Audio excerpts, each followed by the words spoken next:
Hello guys, तो आप सभी कैसे हो। तो आज आपके लिए मैं फिर से अपने चैनल पर न्यू वीडियो लेके आया हूँ जिसमें मैं अनबॉक्सिंग करूँगा 12 टॉप्स गन। तो जैसे कि एक ये मशीन गन है, सबसे फेमस गन जो आपको दिख रही है, एक ब्लास्टेड सॉफ्ट टॉय गन, और ये लेज़र साउंड गन, और AK-74 लाइक दिस। तो स्टार्ट करते हैं आज सबसे पहले मशीन गन्स।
वैक्यूम गन है, बट ये थोड़ी सी पीछे से ब्रेक टूटी है। वैक्यूम कम्प्लीटली बंद है, थोड़ा सा लॉक करने के लिए।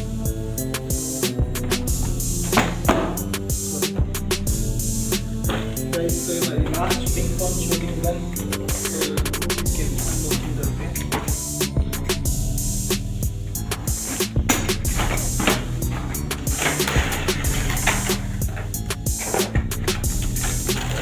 देखो मैं क्या क्या यूज कर रहा हूँ, चेक करो।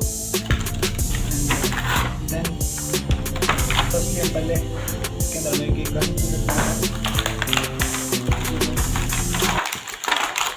3 टारगेट, 4 बुलेट्स। तो गाइस पहले 2 टारगेट चेक करते हैं। पहले इसका वही ट्रिगर करते हैं नीचे, एंड सबसे पहले ये सामने तो इसको ट्रिगर के बाद क्या ये सामने निशाने वाला है। गाइस, तो इसके साथ आज की हमारी अनबॉक्सिंग की कंप्लीट वीडियो एंड होती है। तो गाइस, आपको मैं फिर से कह रहा हूँ कि हमारे चैनल को सब्सक्राइब करो और इस वीडियो को लाइक करो और कमेंट जरूर करना कि आपको इन सभी में से कौन सी गन सबसे ज़्यादा बेस्ट लगी। तो एक बार आप सभी गन दिखा दो कैमरा में। Space trigger sound gun, dual gun सबसे मेरी फेवरेट है, AK-74, AK-818, FIFA gun, strike gun और मिनी ब्लास्टर। एंड ये सबसे